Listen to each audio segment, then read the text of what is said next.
All right. So I'm very pleased to see so many new faces and old faces. Yeah, those who don't know me, I'm Slava. I'm from Chili Labs.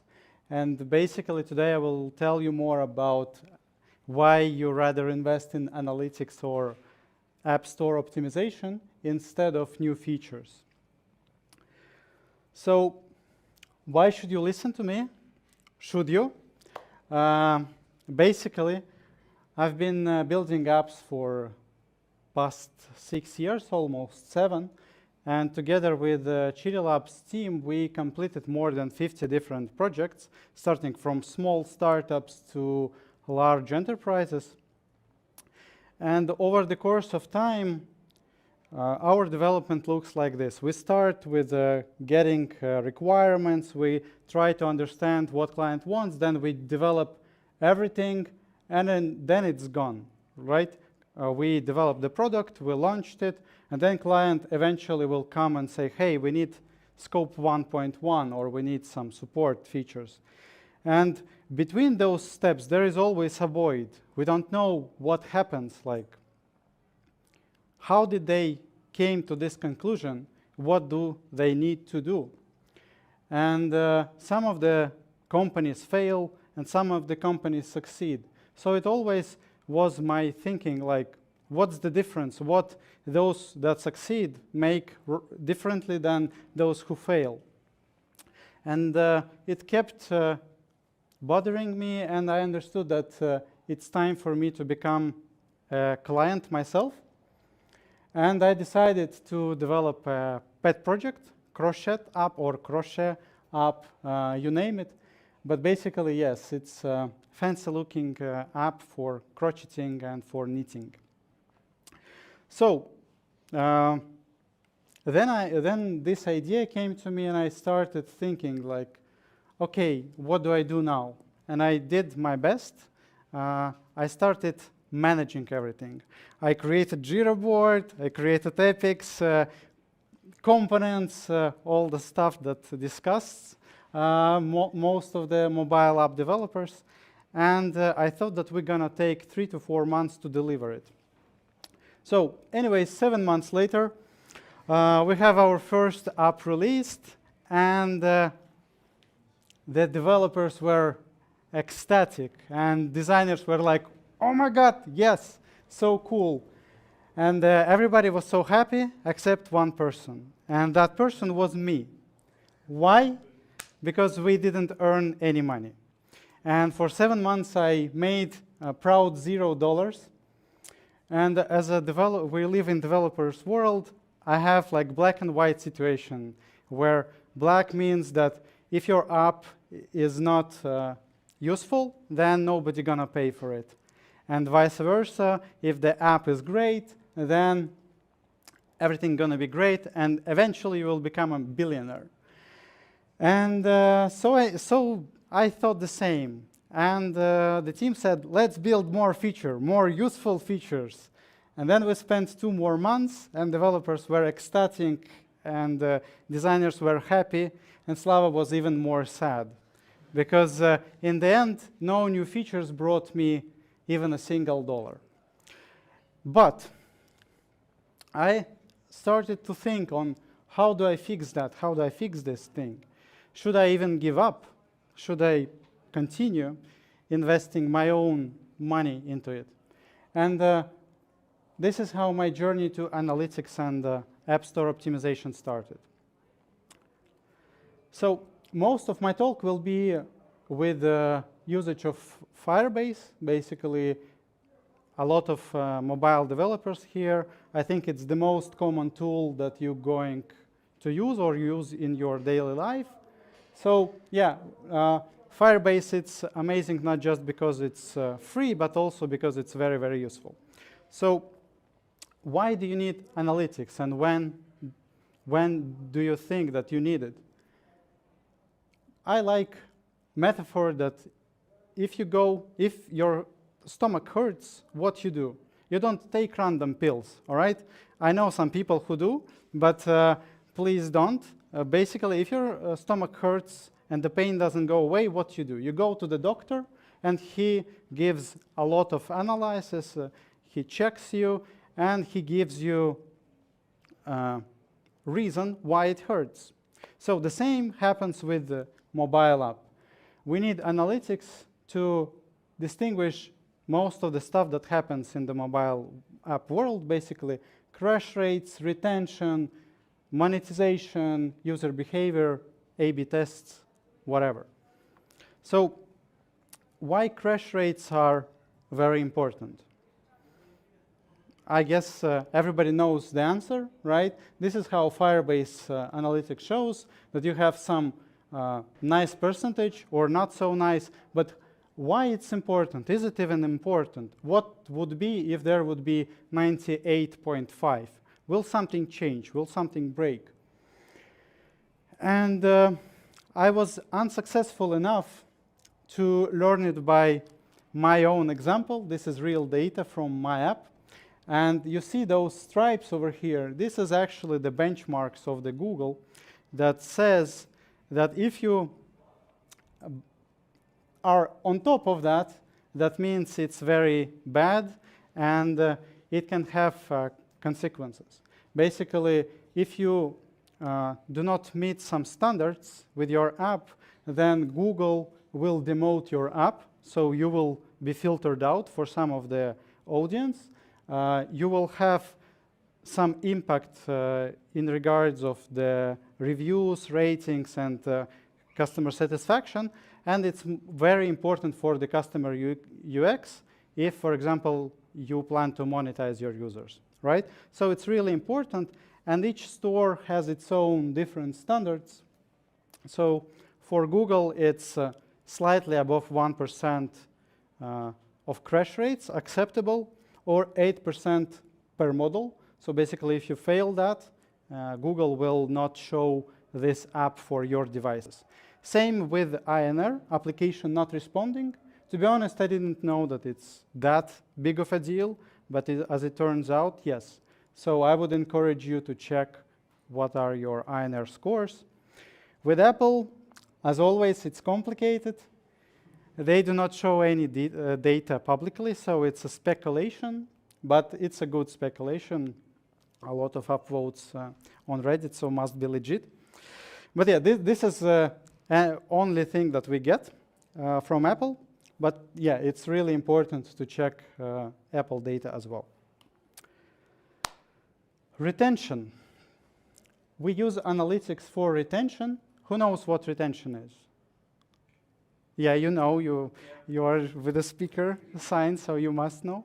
All right, retention, in traditional way, retention means that it's an app, it's a measurement of user joining your app every day. Basically, it's really important for ad-driven projects or marketplaces or the projects that you use daily, that you monetize users daily. For me, it's not so big of a deal. If a person is into crocheting every day, good, but you know, it's kind of more leisure hobby, so it's not the case. And the second part of this chart is engagement time. And it's really important also for the ad-driven revenue. And what it shows that on average, I have 8 minutes to monetize my user. And if I fail to do that, I have to wait another 14 days in average that users will come to my app and I have a chance to monetize them. So if you have ad-driven mobile apps, please pay attention to these details. All right, so the most important, if there is one thing that you're going to take from this speech, please make sure it's this. So event measurement. This is really important. This is the way how you can define something, the way how you can make data-driven decisions. So let's say it is as a sales funnel. So there is a start point, first open usually on mobile apps, right? It's first open, it's user who never saw your app, then it's splash screen, then it's asking for some permissions, and let's just do it. Basically splash screen, then we're asking for some notifications, permissions.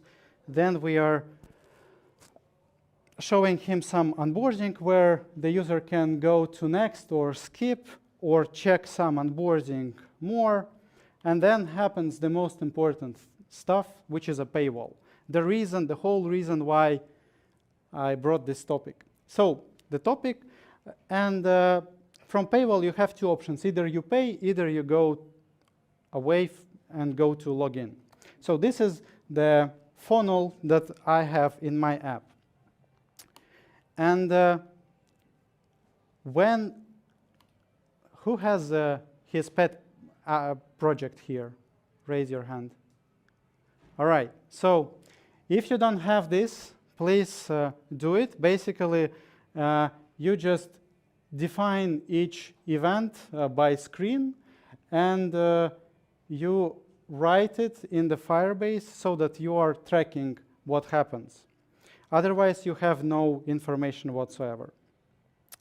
And with this, you can build Excel spreadsheets, or you can do all kind of things with it. So, for example, with me, it was that I realized that only 3% of users are having hook warehouse item added.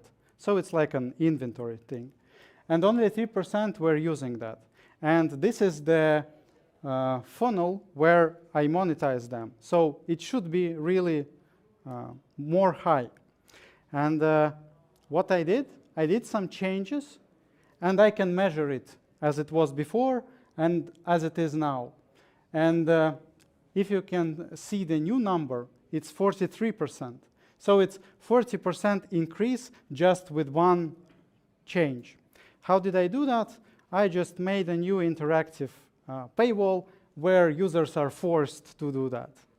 And to be honest, I don't care because they already skipped a step with a paywall, so there is no way I can monetize them anyhow, so I really don't care. I just want them to make sure that they know about this functionality. So I did it, and I got my number somewhere increased, somewhere decreased. Basically, 3% of people less are watching ads.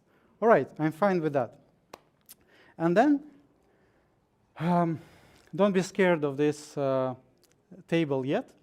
Basically, when you build these funnels, you can make any meaningful ideas. Here, you need to know new customers and start rate. Basically, on July of 21, we had the start rate, which is a trial subscription. Conversion was 0.2. So 0.2% of users were agreeing to try my project for free, but just to try it. And only 45% of them stayed and actually wanted to pay. And in September, the dates were basically it goes to 1% and off, but overall it stayed around 1%. But in October, I did some changes that turned this into 3%, and then something that turned it to 4%, and it stays around 4% from then. So basically, when you have this data, you can find the biggest loser, and you can A/B test it, and you can make any ideas on how to fix that, test it out, and fix that. So what was it? And the biggest mover for me was a paywall. This is the paywall that designers liked. So it's nice, it's smooth, and I was always afraid that people will not buy if they don't know what they are buying. So they must preview some functionality, right? So they must know what they are paying for. And they have to have selectors and paying 1 year, 1 month, or 3 months. But as it turns out, it's not the case. And this works 4 times better when you have just one button or cross on the top. And it turns out that only this change gave me 4 times more than anything else. And this is the situation before August. I was very sad, and I was happy when I had 20 trials happening per week, and I was really, really happy. And then, starting from August, it skyrocketed up, just due to some changes that we did in paywall. And now it's always around 100 trials per week. And many of them, huh? Can I ask one question now? Sure. In that slide, you had a choice between the payable option and free of charge, and I think that explains something. All right, I will answer that when we finish, because there is a lot to cover. But yeah, basically, just wrapping up on the analytics, this is also real data. This is what I usually track. This is from Google. But basically, if you need to check app data, usually I check daily active users, monthly active users, crash rates, first open, because it's really unique event. Basically, if you delete an app and then reinstall it, it will not count as a plus. And app removal, it's only Google Play event, so might be tricky, as well as it has a couple of conditions that it not necessarily means that user removed an app.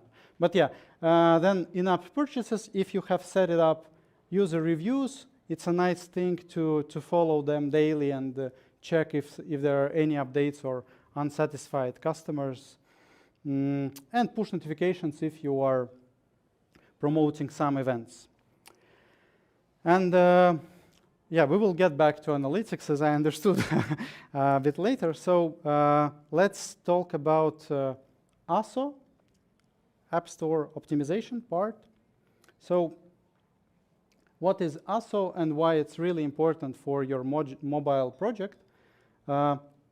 One word, free.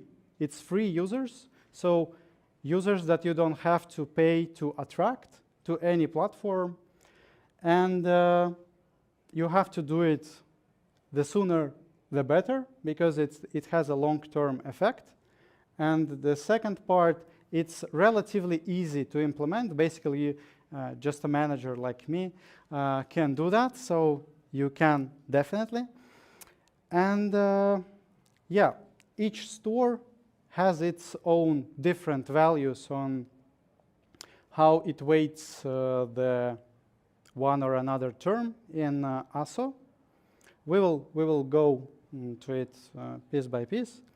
But basically, for App Store, there is a field called app name.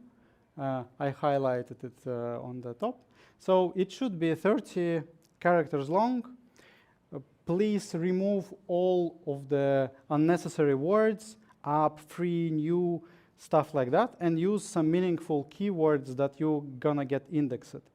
So basically, it's like a search engine that you have to make sure that user can find you. Otherwise, there are millions of apps, and people will not waste time searching for that.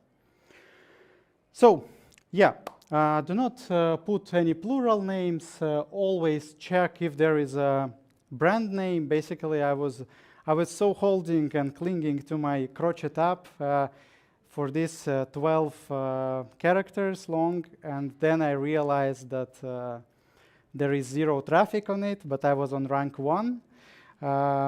So I understood that it doesn't make any sense to be there, and I removed it so you don't see it over there. It's Crochet, just as a search term. And it's the most valuable in terms of ASO.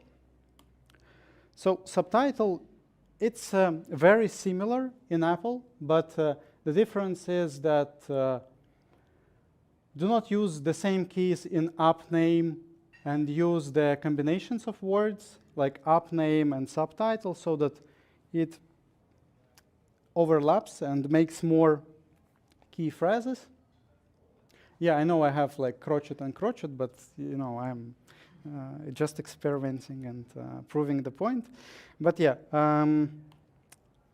App Store has a hack that you can actually use, and there are 10 locals that are affecting USA market, even though they're mentioned as Arabic, Portuguese, Vietnamese, Korean.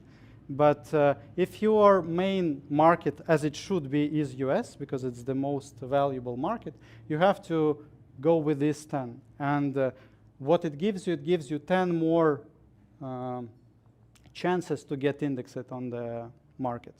So that if you are just using English US right now, make sure that you are filling 9 more, and you will get indexed by other keywords as well.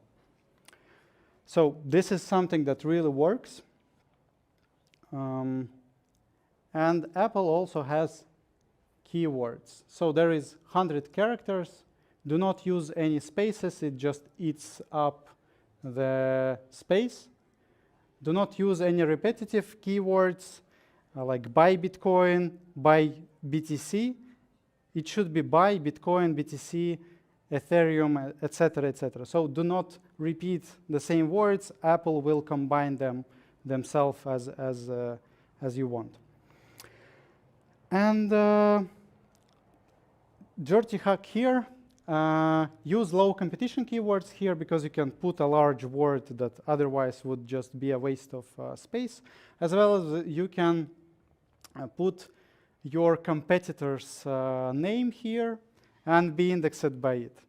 So everybody does it. Nobody tells about it, but everybody does it. So there is a chance that by searching the competitor, people will find you on the rankings. So yeah, as this keyword doesn't show anywhere, there is no way to get it. So this is how I usually do it. I have like a large Excel spreadsheet that I love, and you have all kinds of locals. You check for lengths, and then I play around with it a lot. So this is my format, but there are like different tools for that. I do it old school, and Google has approximately similar situation, but they have different weight of the ASO rankings. And for Google, you have app name as well as with Apple. The life hacks are approximately the same. Only thing that you cannot use free in your name, as you can get banned because Google doesn't allow it. And yeah, try to squeeze as much text as possible. Try to use every character because it's the most valuable key. The next one is short title. With Google, it's 80 characters. It's second best in terms of ASO. And the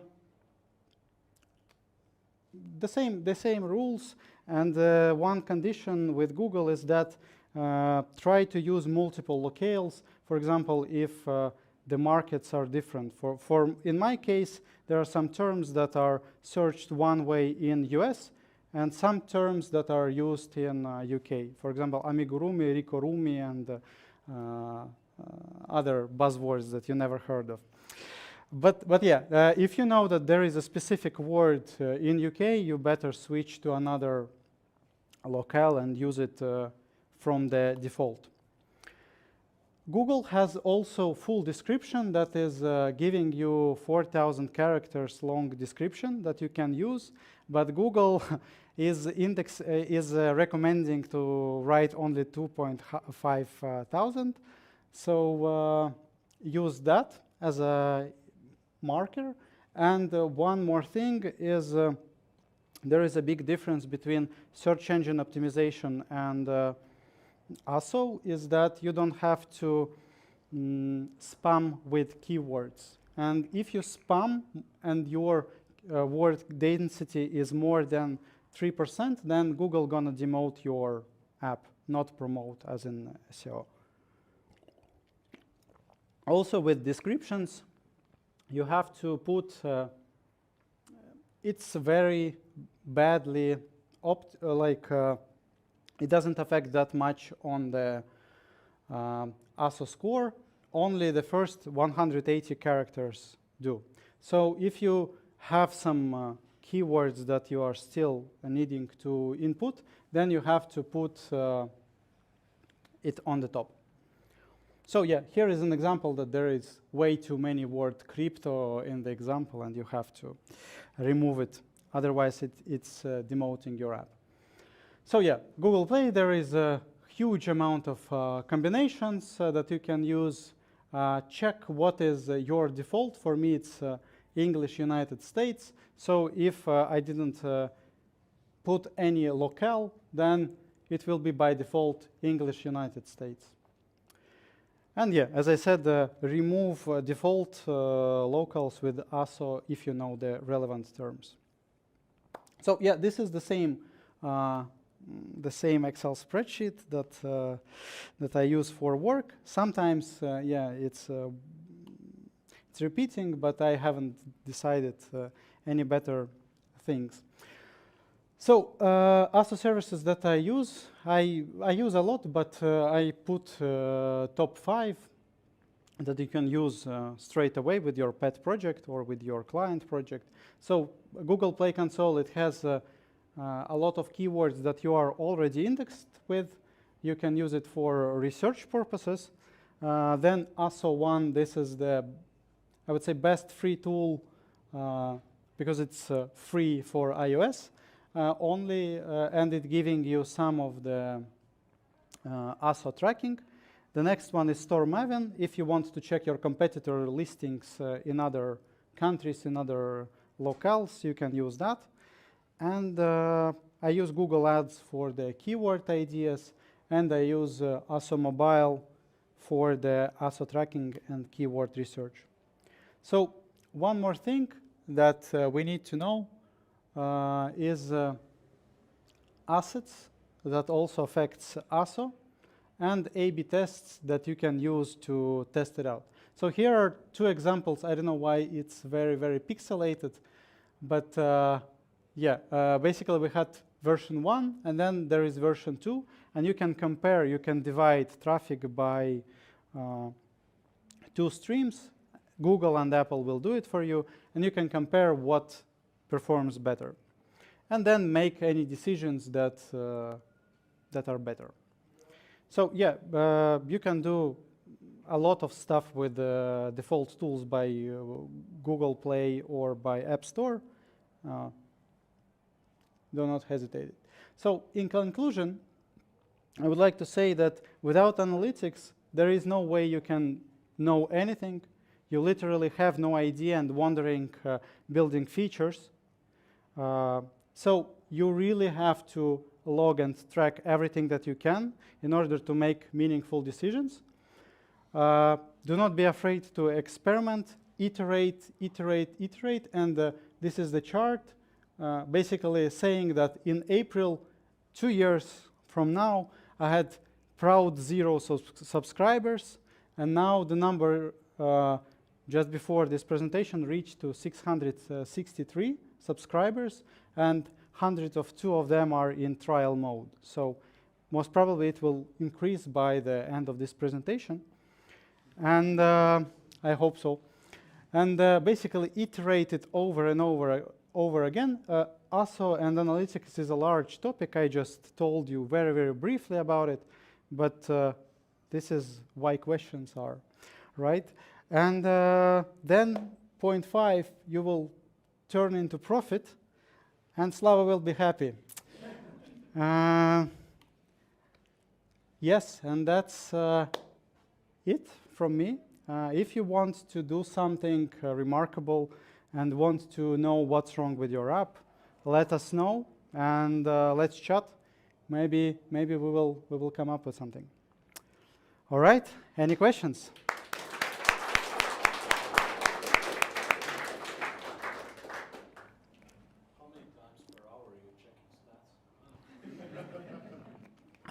Probably more than I should, that's for sure. But yeah, it's my daily thing. Every morning it starts not with coffee, I'm just checking revenue cat and seeing how rich I am, but not there yet. All right? Yeah, you had a question. Can you please repeat that so we are? Yeah, I just thought that maybe the reason why you had much more people using your app, because in the left part of the slide you were asking money, but in the right you were just giving it for free. But there was a free trial anyways. Yeah. There was both of them had the same conditions. Basically, there was a choice. You can scroll down. That's fine. It's going to be a long scrolling.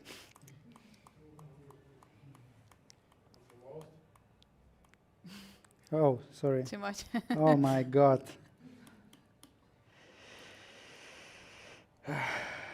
Sorry about that. Yeah, all right.